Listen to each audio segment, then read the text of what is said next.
morning. Pleasure to be with you, real joy. You know, Isa, our Lord, was a great storyteller.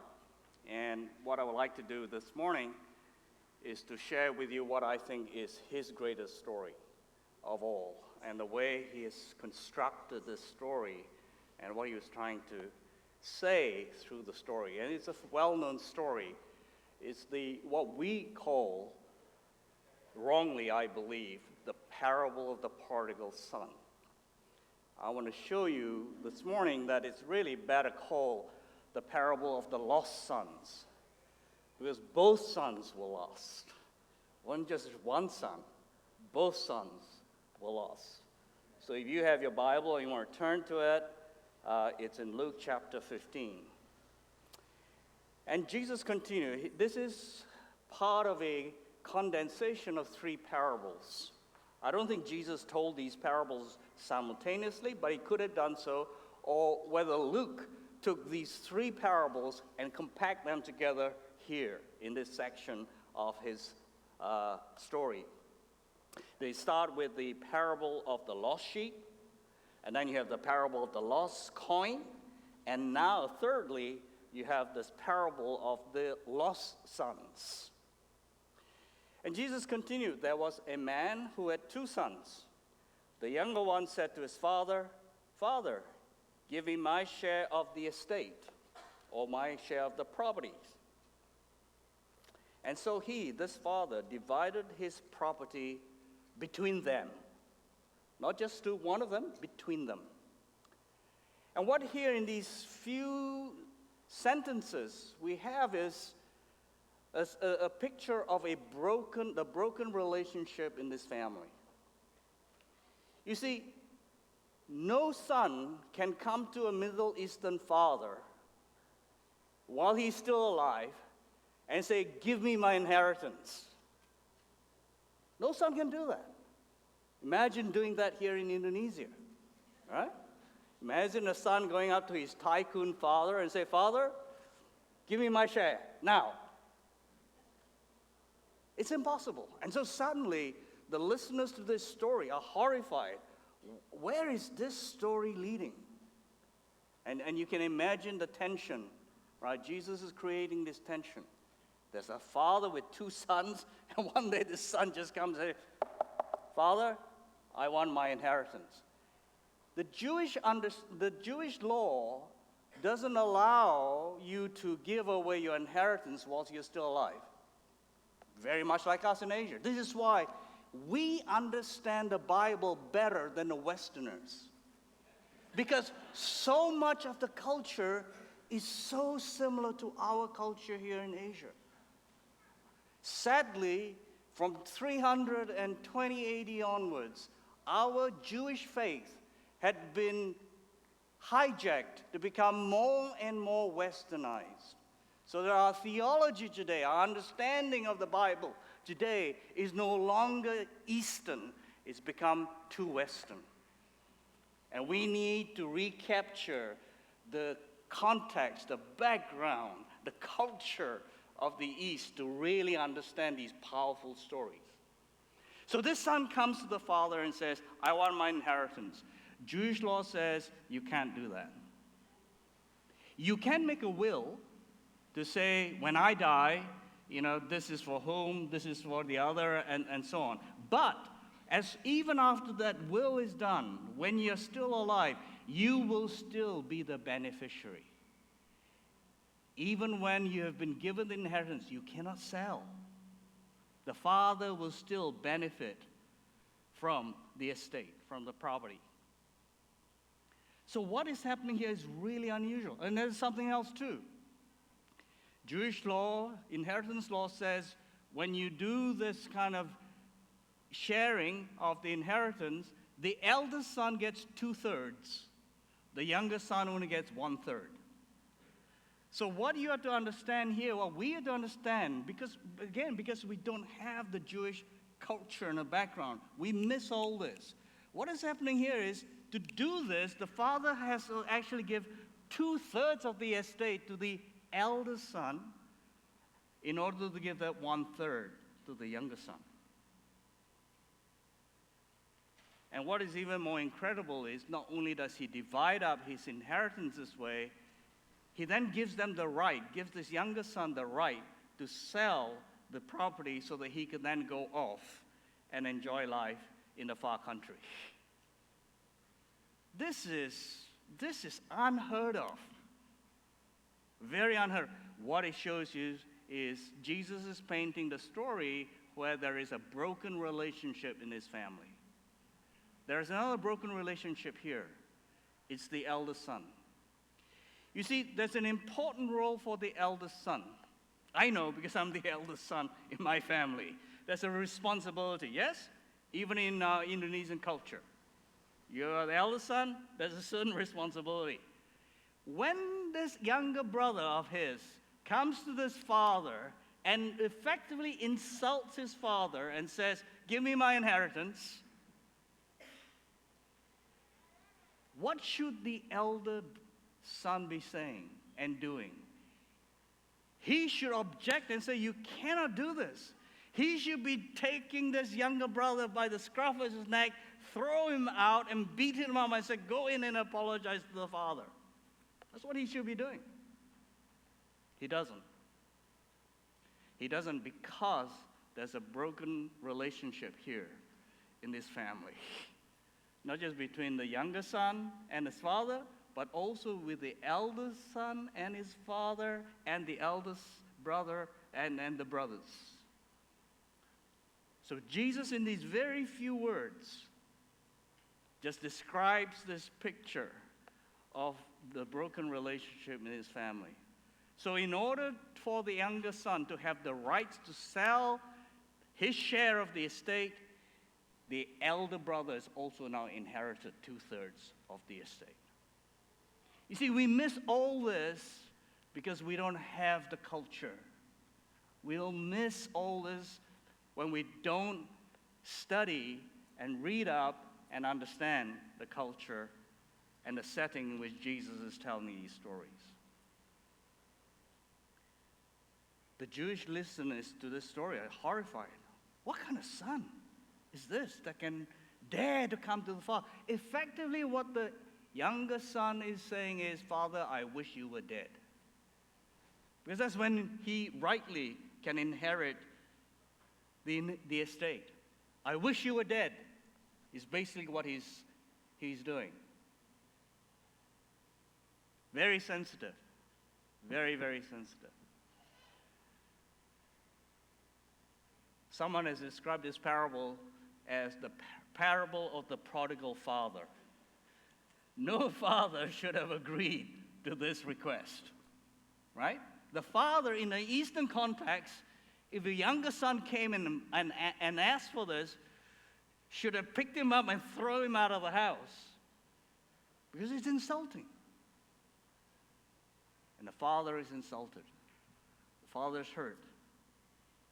And yet, this prodigal father agrees to this request.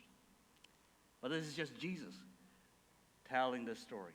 Our Lord, amazing, right? You can feel the tension. Where's this story going?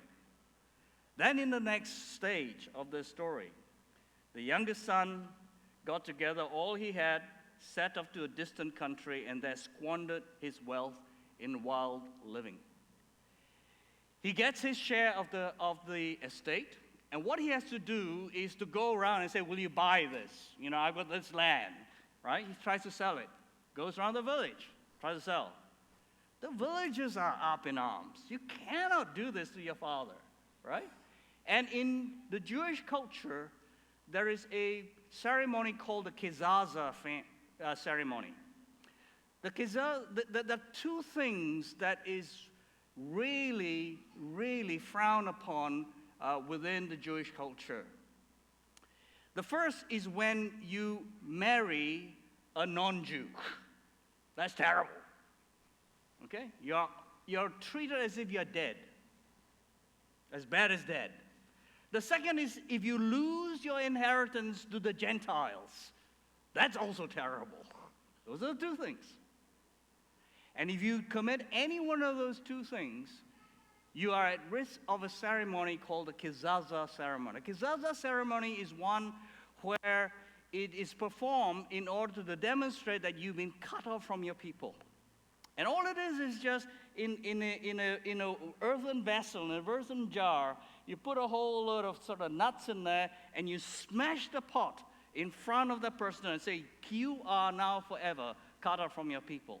And once you're cut off from people, even if you're hungry or whatever, starving, no one is supposed to help you.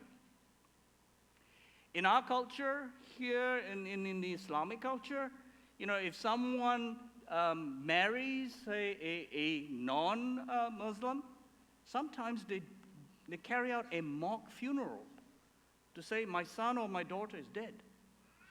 Right? That's the Kizazza. So he's going around the village saying, will you buy my property? Riling up the whole village. Anyway, the story says that he manages to sell his property. He goes off to the far country, and where to think of this as really the Paris of the East of the time was Antioch. Isn't it amazing that the first Gentile church was in the Paris of the East? This is where you go to have all your fun. I mean, this is like the Singapore of Asia, where you go to have your casinos and everything else. Paris of the East, Antioch. So he goes to Antioch, spends his money, all the inheritance in wild living. No mention of prostitutes here. It's the elder son who says he squanders his money and inheritance using prostitutes, wild living. And then a famine comes. And what does he do? He spent it all, right? So quite dramatic kind of storytelling by Isa, the Messiah. It's so bad that he attaches himself to the wealthiest man. And the wealthiest man in Antioch, or one of the wealthiest men, was a pig breeder. So he's a Gentile, breeds pigs. We're not to think of this as a Jewish wealthy man. It's a non-Jew. It's a Gentile, breeding pigs. Suddenly the listeners of this parable, who are all Jews, say, oh, that's terrible, right? Yeah, of course it's terrible. Imagine the wealthiest Muslim landowner in Aceh, right, who has a son. He goes out and squanders all his inheritance and ends up attached to a pig breeder. Terrible. Jesus is telling this really awful story. And not only does he end up looking after pigs, he's so hungry, he eats the food that the pigs eat. Whoa! This is really a horrible story. And Jesus is just cranking it up, just giving us this picture. The son of a wealthy man who squanders all his inheritance, insults his father, wishes his father to be dead, and now he ends up feeding pigs and eating the food that the pigs eat. You can't get any lower than this. This is rock bottom. This son has hit rock bottom. And then he comes to his senses. All right, he's there, he's eating the food. This is the carrot pod. He's eating this and he's thinking, this is worse than my father's servants. Right? My father's servants eats better than this. I will go back to my father. But how do you go back to your father? How are you going to go back? Those of you who are Indonesians, you will know, when you leave a village, as we've done in our little kampong back in Malaysia, you cannot go back to the village as a failure. Right? You can't. Tak boleh ya? You cannot go back to your village as a failure. This is really hard. He's having to go back to his village, try and reconcile with his father, so he comes to his senses. The Jews understand this story. There's no way this son can come back. No way. He's in trouble. He's deep in trouble now. right? He's insulted his father, he's wished father to death, he sold all his inheritance, lost it all to the Gentiles. How is he going to come back? So he thinks it through, and he constructs a sermon in his head. He says, I will go back to the Father, and this is what I'm going to say to him. He's going to say, Father, I've sinned against heaven and against you. I'm no longer worthy to be called your son. Make me like one of your hired men. So he got up and went to his father.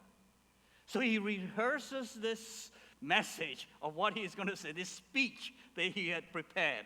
Yeah? He says, Father, I've sinned against heaven and against you. I'm no longer worthy to be a son, right? You don't have to accept me back as a son, but make me one of your hired servants. He doesn't say, make me one of your slaves.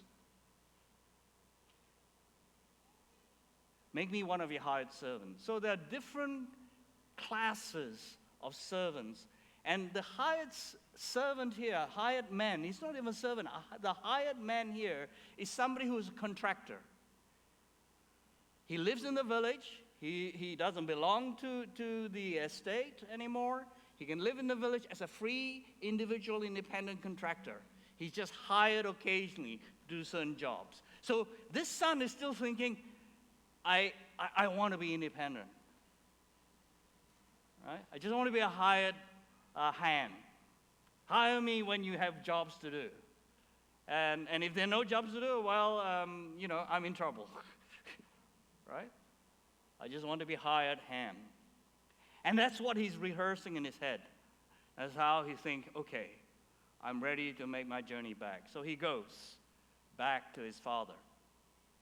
And here in this second scene, he starts to walk back towards the village. And in our kampungs, right, there is what we call a bush telegraph, right? What's this bush telegraph? It's little boys running around the village, right, who sees people going here and everywhere, and they report back. Yeah? So this prodigal son is walking back towards the village, and the bush telegraph, these little boys, sees him in rags. And suddenly the word goes out. Prodigal is coming home. Get ready. Right? We must stop him from insulting his father again. Okay? There's a threat of the Kizazza Ceremony. He walks. And it's because he's going to be threatened, if not beaten up by the villagers, that this father here says, whilst he was still a long way off, his father saw him and was filled with compassion for him, and he ran to his son, threw his arms around him, and kissed him. The father had been waiting. So another way to look at this story is that of the waiting father. The stories of Jesus are like diamonds. From different angles, you see different aspects of this amazing story. So you can look at this story as the parable of the waiting father. He's been waiting. And he sees the son, and he knows that the villagers could do him harm.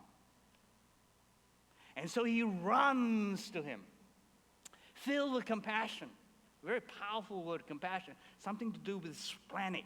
In the Greek, that's the word splenic in that, which is the spleen. From deep within, felt compassion for him and ran towards him. Now again, when we read this kind of passages with our Western glasses on and lenses on, we don't appreciate how amazing this sight is. You see, important men in the Middle East do not run in public. The more important you are, the slower you walk. That shows your importance. And this is why when we have VIPs and these politicians, they always come late to meetings, right? Because they don't have to rush for anybody. The more important you are, the slower you walk. Important men do not run in public. When did you see the governor of Bali running in public?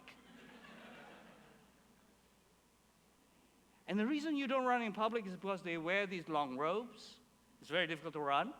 In order to run, you got to lift up the hem, right, to about just before above your knee. And when you do that, what do? You expose your underwear.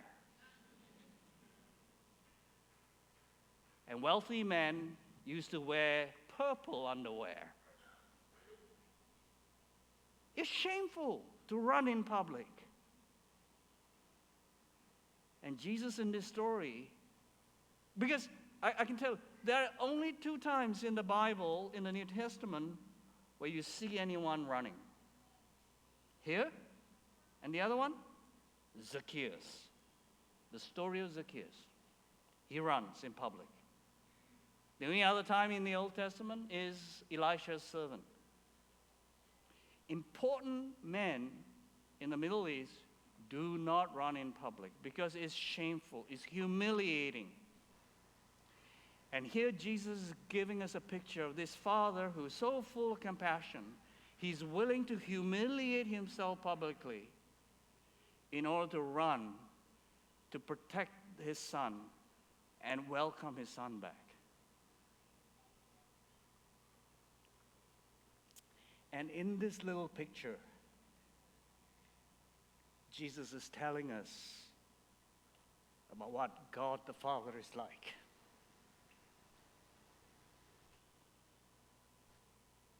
That's how he feels towards you. He's willing to humble himself publicly and run towards you. And not only to run towards you to protect you, he now throws his arms around this boy. Hey, wait a minute. As he got closer, he gets this horrible smell. What's that smell? This boy's been with pigs. He's smelly. He's dirty. Father doesn't care. He runs, throws his arms around him, and kisses him. Kisses him. Smell and all. This is a powerful, powerful picture that Jesus is trying to say to us. This is what our Father God is like. Come as you are. Smelly, dirty, broken, failure. Come as you are. He will run towards you and embrace you and kiss you.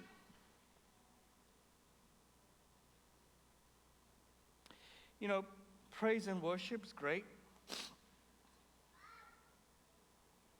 Praise and worship is great. Thank you to the worship team.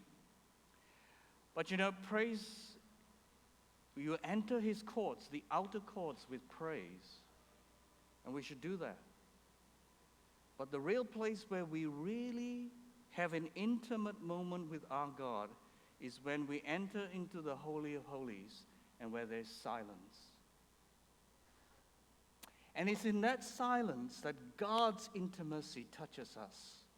It's in that silence, that place of silence, where we experience the embrace of God and the kiss of God on our lives.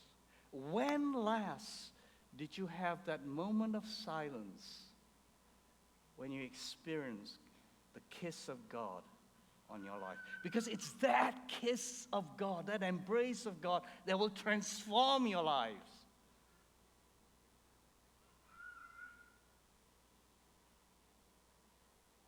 Those of you who are husband and wives, it's in those moments of intimacy, of quietness, just the two of you,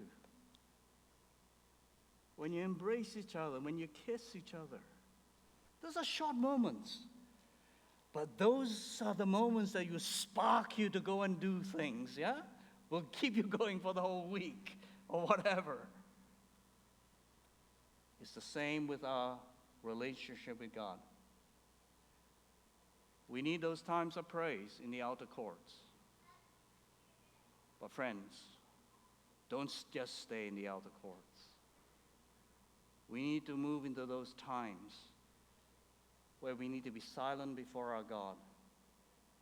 And it's in those moments, in those holy of holies, that you will experience the embrace of God and the kiss of God upon your lives. And that's what Jesus is picturing us here, for us here. Throws his arms around him and kisses him. And then the son rehearses this speech that he had prepared. And he says, Father, I've sinned against heaven and you, and I'm no longer worthy to be called your son. And before he could carry on any further, the father stops him. The father stops him. And the father says to his servants, quick, quick, bring the best robe. This best robe is the robe that the father puts on when he welcomes guests to an important dinner. So he's putting the father's best robe on his son. And he says, bring the signet ring and put it on him. This ring is a symbol of his authority. And he's basically saying to his sons, to his servants, he's a son. This is the sign of his authority. And put shoes on him. You slaves don't wear shoes. Put shoes on him. Put sandals on him. So this kid had blown everything away so that he comes back full of dressed in rags. He's smelly, he's dirty, doesn't even have sandals. What a story. Doesn't even have sandals. And the father says, put sandals on him. And then he says, bring the fattened calf and kill it. Let's have a feast and celebrate. This son of mine who was dead is alive again. He was lost and is found. And so they began to celebrate. And that is what our Heavenly Father does to each one of us when we turn and come back to him. I don't know where you are this morning. I don't know where you are, but God does. And wherever you are, you have a waiting Father looking out for you, longing for you to return to him so he can run out to you and embrace you. Doesn't matter what you've done. Doesn't matter what you've done.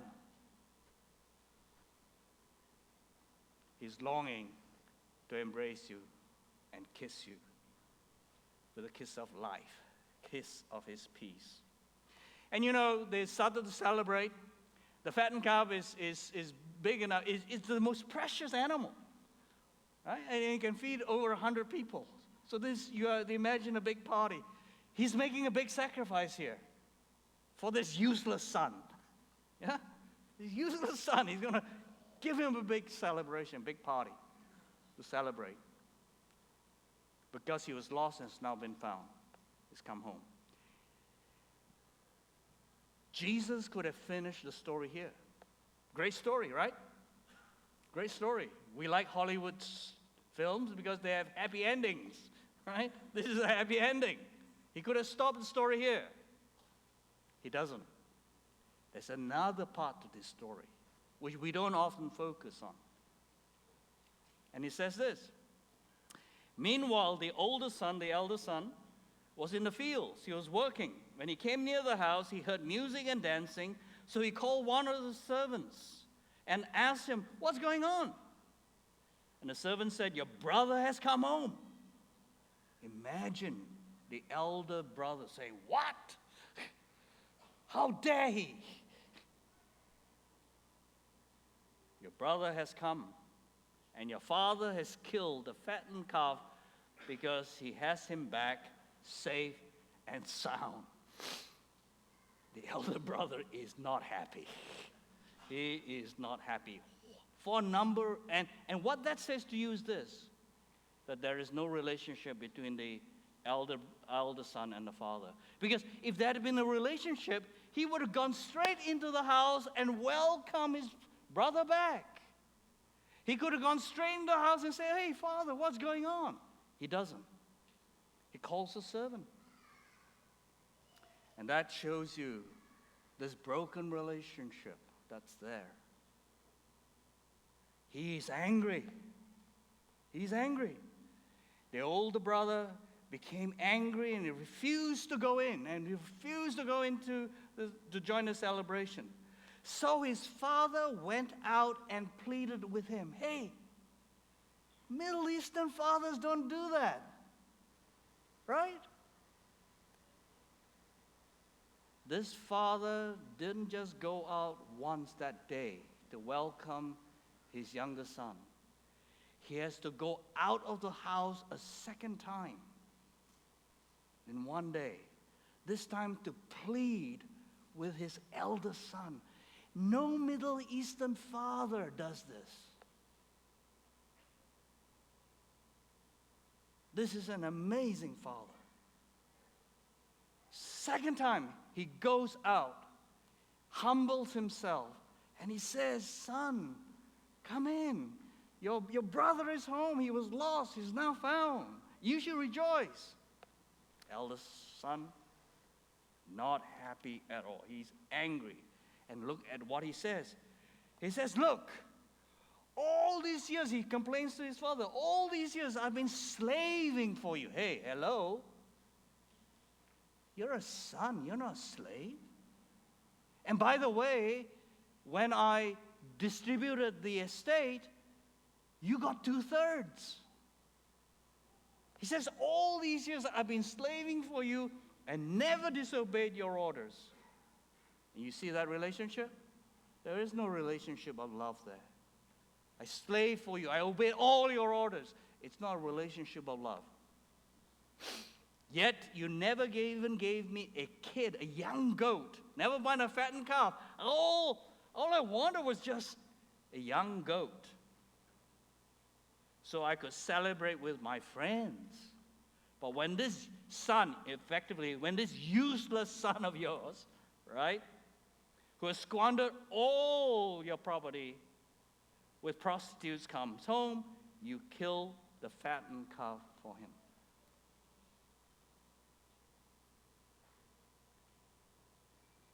In a Middle Eastern context, when a son speaks in that kind of tone to the father, that is an insult. It's a big insult. The father is supposed to take him by the scruff of the neck and beat him up and throw him out of the house. And that's what the hearers of this story is expecting.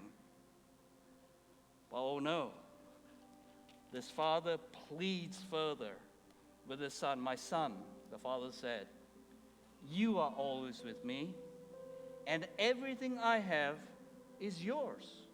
It is. Everything I have is now yours already. 2/3 of what's left is yours. But we have to celebrate and be glad, because this brother of yours was dead and is alive again. He was lost and is found. The conversation, one of the theologians said, has structured it this way very beautifully. What the elder son is saying, you never even give me a kid all these years to celebrate, so I could celebrate with my friends. And the father says, yeah, but everything I have is yours already. You're a son. Everything I have is yours already.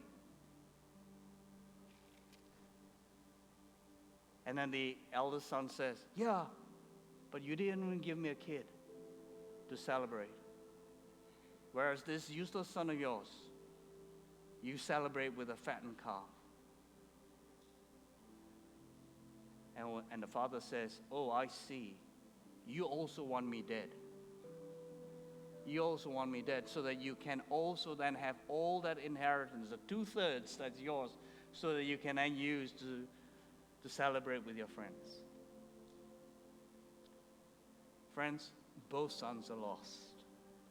One was lost away from home in a far country. This son was lost at home. He had no relationship with his father. You could have been a Christian for years and years and years, but you could be lost here because you too don't have a relationship with your father.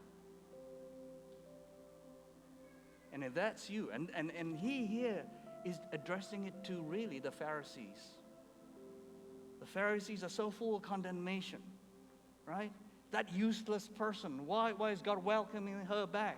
You know, that useless man, that failure, that broken life. Why is God welcoming all these sinners when I'm the righteous person? You know, standing in judgment always, condemning people. Well, there's the Pharisees. They are lost too. They are lost too. So it doesn't matter where we are this morning, whether you're lost away from home or whether you're lost here. You could have been in church a long time, been a Christian a long time. But if you don't have a relationship with your Father, if you don't have a relationship where you have those moments of intimacy, where in that place of quietness, you experience the arms of God embracing you and giving you His kiss of peace, you need to come home. You need to come home. There's a Father who's full of compassion, who loves you just as you are. You may be dressed in rags and smelly and dirty from wherever you've been. There's a waiting Father who wants to run towards you, who wants to come out of the house to plead with you to come home. To come home. You see, we've missed so much of the beauty of